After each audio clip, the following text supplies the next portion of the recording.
The telegram fell from Delilah Morley's trembling fingers, as the words of rejection seared her heart like a branding iron.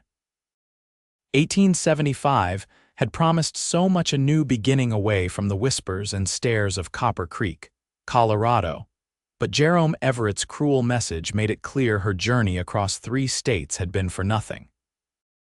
Received photograph, stop cannot proceed with marriage arrangement, stop your appearance unsuitable, stop fare enclosed for return journey, stop. $5 was tucked into the yellow paper. $5 to cover her shame and send her back to a town that had already deemed her unmarriageable. The station master cleared his throat awkwardly. Bad news, miss. Delilah's hand instinctively rose to cover her mouth, a habit formed through years of hiding her smile. When she was 12, a kick from a startled horse had broken her jaw. The local doctor had done his best, but her smile remained permanently crooked, the right side of her mouth refusing to rise as high as the left. I'm afraid my intended has changed his mind, she managed, refusing to cry in front of a stranger. The older man's eyes softened. I'm sorry to hear that, miss. Do you have somewhere to stay while you arrange your return? Delilah stared out the dirty window of the Sweetwater, Wyoming train station. The afternoon sun cast long shadows across the dusty Main Street. She had exactly $22 to her name, her life savings plus Jerome's insulting fair money. The thought of returning to Copper Creek, to face her aunt's pitying looks and the townspeople's whispers, made her stomach clench. Is there work to be had in town?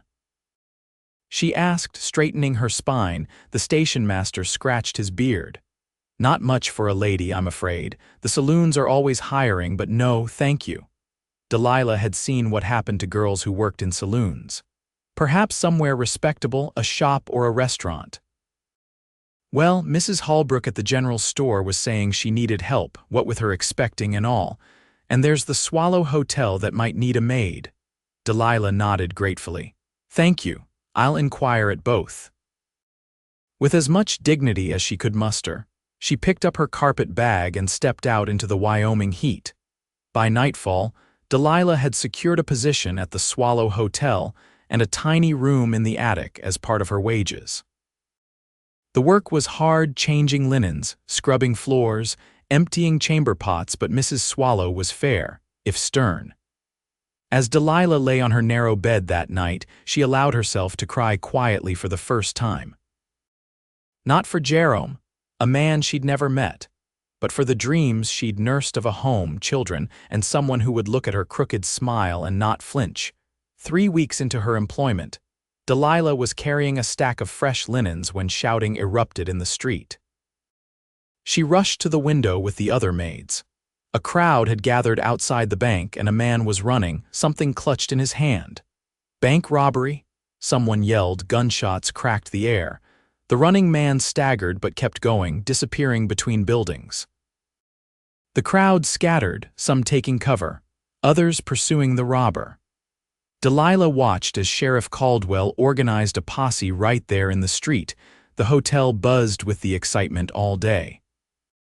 By evening, when Delilah was serving in the dining room, the news had spread. The robber had escaped into the hills with over $300, and a man had been shot during the robbery, the banker's son, Thomas Winters.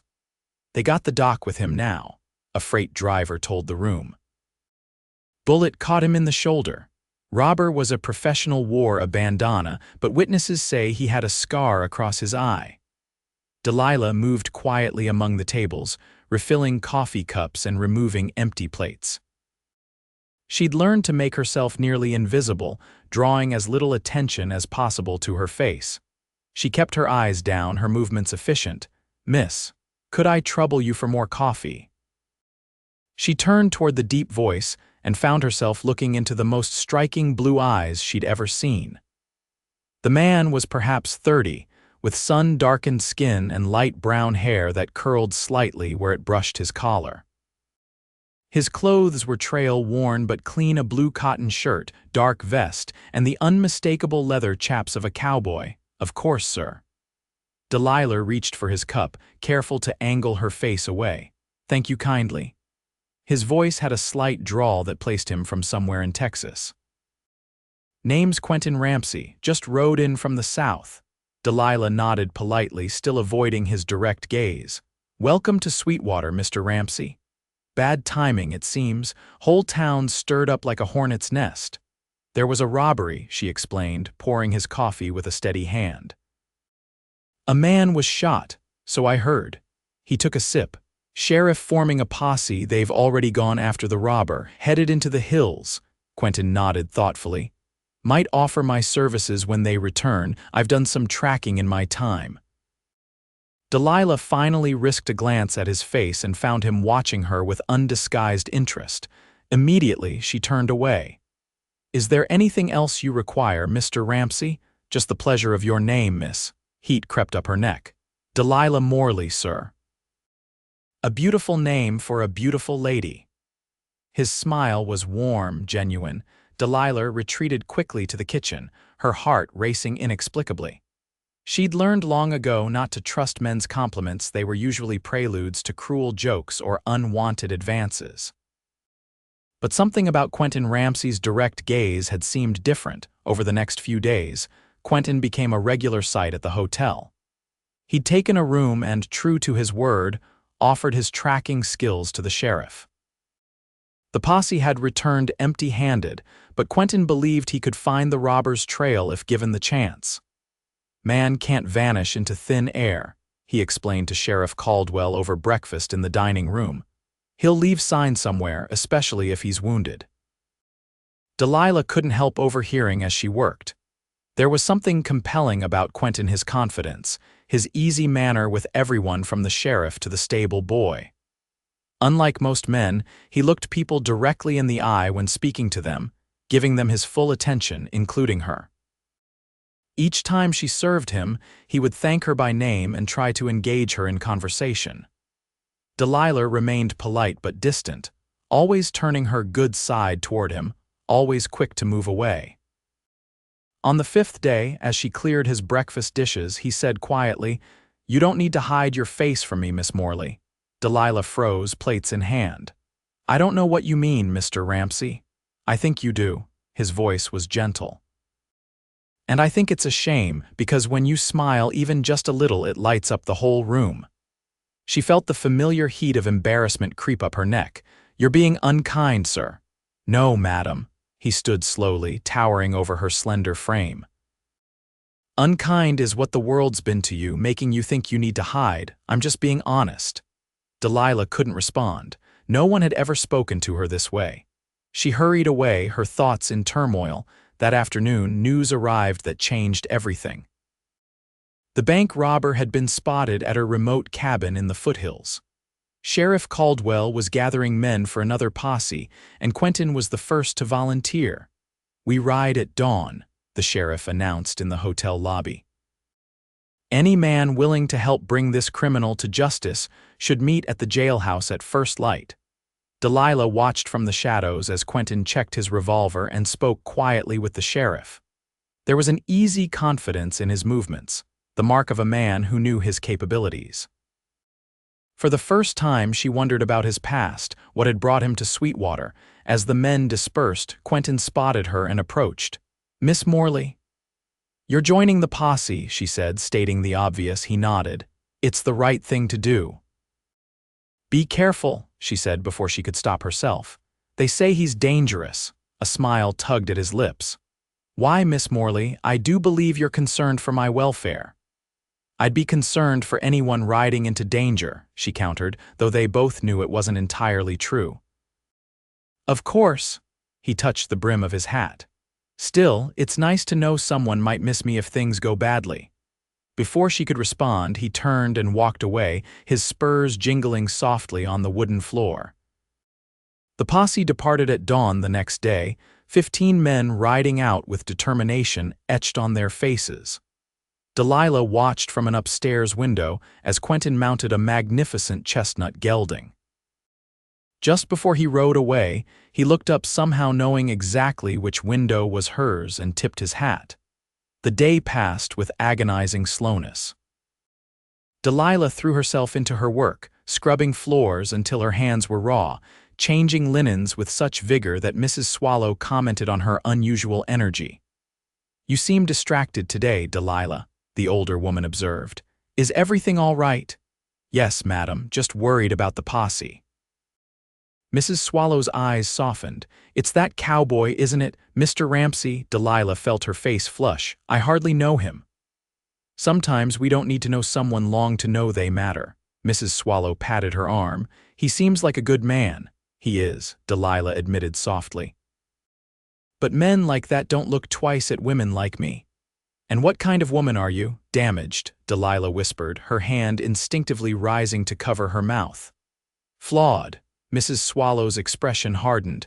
"Nonsense, you're beautiful, kind, and hardworking. Any man would be lucky to have you." Delilah didn't argue, but she didn't believe it either. Experience had taught her otherwise. Night fell with no word from the posse. Delilah lay awake in her tiny attic room, listening to the sounds of the town settling for the night. Why was she so concerned about Quentin Ramsay? He was nothing to her, a guest, a stranger passing through. Yet every time he looked at her with those clear blue eyes, something inside her responded like a flower turning toward the sun. It was foolish. Even if he truly didn't mind her appearance, he would leave eventually. Men like him always had somewhere else to be. The sound of horses and men's voices woke her just before dawn. Delilah rushed to her window. In the gray light, she could make out riders returning, moving slowly. Her heart clenched when she saw they were carrying someone throwing a shawl over her nightgown. She hurried downstairs and out onto the porch. The posse was dismounting in front of the doctor's office across the street. Two men carried a third between them. What happened? She called to a rider she recognized as the blacksmith's son. "Got our man," he answered grimly. "But he shot Ramsay before we took him down." The world seemed to tilt beneath Delilah's feet. Without thinking, she ran across the street, barefoot in her nightgown, heedless of appearances or propriety. She reached the doctor's porch just as they were carrying Quentin inside. "Is he?" She couldn't finish the question. Sheriff Caldwell turned, surprised to see her. "He's alive, Miss Morley. Took a bullet to the chest, but he was still talking when we found him. Doc Wilson's the best for miles around. If anyone can save him, it's him." "May I wait?" she asked, her voice small. The sheriff's eyes softened with understanding. "Of course. Come inside." The doctor's waiting room was crowded with men from the posse, all speaking in hushed voices. Delilah sat in a corner, drawing her shawl tight around her shoulders, acutely aware of her inappropriate attire but unwilling to leave. No one seemed to pay her any mind, caught up in recounting the confrontation. "Ramsay tracked him like he said he would," the blacksmith's son was explaining. "Found signs no one else spotted, led us right to an old trapper's cabin. The robber saw us coming," another man added. "Opened fire from inside. Ramsay circled around back while we kept him distracted from the front." "Man was brave as they come," Sheriff Caldwell said, shaking his head. "But the robber must have heard him. Shot rang out from inside, then Quentin fired back. By the time we got in there, both men were down." "The robber?" Delilah asked, speaking for the first time. "Dead," the sheriff answered. "Quentin's bullet found its mark and we recovered all the stolen money." Hours passed. Men drifted away to their homes and businesses, but Delilah remained, frozen in her chair. Mrs. Swallow arrived with proper clothes, a knowing look in her eyes but no reproach on her lips. "Change in the back room," she said gently. "I'll wait with you." Delilah did as instructed, grateful for her employer's understanding. When she returned, only Mrs. Swallow and the sheriff remained. "Any news?" she asked. "Doc's still working," Sheriff Caldwell replied. "Bullet missed his heart but damaged his lung. He's lost a lot of blood." Delilah nodded, twisting her hands in her lap. "Why was he even here?" "In Sweetwater, I mean." The sheriff exchanged a glance with Mrs. Swallow. "You don't know, he came looking for you." "Me?" Delilah's heart skipped a beat. "That's impossible. I've never met him before last week." "Not directly, perhaps." The sheriff leaned forward. "Ramsay works for the Pinkerton Agency. He was hired by a man named Jerome Everett to investigate a potential bride." The blood drained from Delilah's face. Jerome, but he rejected me. He sent a telegram. After receiving Quentin's report, which apparently advised against the match not because of anything lacking in you, but because Everett was not what he claimed to be. I don't understand. Mrs. Swallow took her hand. Quentin discovered that Jerome Everett has wives in 3 territories. He's a swindler who marries women for their dowries, then abandons them. Delilah felt dizzy. But I have no dowry, I have nothing. Your aunt, the sheriff explained. She wrote to Everett promising a substantial sum upon your marriage. When Quentin uncovered Everett's scheme, he telegraphed your aunt and advised her to call off the arrangement. The rejection telegram came from your aunt, not Everett, though she signed his name to protect you from the truth. But why would Mr. Ramsey come here? His job was done. That, said a weak voice from the doorway, is a very good question. They all turned. Dr. Wilson stood supporting Quentin, who looked pale and was wrapped in bandages but was unmistakably, wonderfully alive. Quentin, the sheriff jumped up. You shouldn't be out of bed. Probably not, Quentin agreed, his eyes fixed on Delilah. But I heard voices, and there was something I needed to say before I lost my nerve. Mrs. Swallow stood. Perhaps we should give them a moment alone. The sheriff nodded, and they followed the doctor out, closing the door behind them. Quentin eased himself into a chair across from Delilah, wincing with the effort. You asked why I came to Sweetwater. Delilah couldn't speak, her heart hammering in her chest. Part of my job was to learn about you, he continued. I spoke to people in Copper Creek. I saw your photograph, the one Everett rejected you for. Delilah's hand rose instinctively to cover her mouth. Don't, Quentin said softly, reaching out to gently pull her hand away. Please don't hide from me. You saw the photograph and still came here? Why? Because I couldn't stop thinking about your smile. Delilah almost laughed. My smile, the very thing that made Jerome reject me. Everett is a fool, Quentin said with sudden fierceness. When I saw that photograph, I saw a smile that reached your eyes that showed genuine kindness.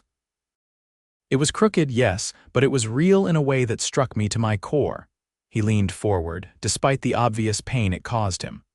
I've spent years chasing men like Everett, liars, cheats, men who wear perfect masks to hide rotten souls. Your smile, it's honest. It shows you've endured pain but haven't let it make you bitter. That's rare, Delilah, that's beautiful. Tears welled in Delilah's eyes. You came all this way to tell me that. I came because I had to meet you. I had no expectations beyond that. But then I did meet you, and you were even more extraordinary than I'd imagined. He reached for her hand. And now I find I don't want to leave. You're delirious from your wound, she whispered, even as her fingers curled around his. Maybe, he conceded with a hint of his usual humor. But I was thinking this before I got shot, so I don't think that's it. Delilah studied his face, searching for any sign of mockery or pity. She found only sincerity and something else, a warmth that made her breath catch. I don't know what to say, she admitted. You don't have to say anything right now. He squeezed her hand. I'm not going anywhere for a while, he gestured to his bandaged chest. Doctor's orders. A small laugh escaped her, and for once she didn't try to hide her smile. Quentin's eyes lit up. There it is, he said softly. The smile that saved me. Saved you, he nodded.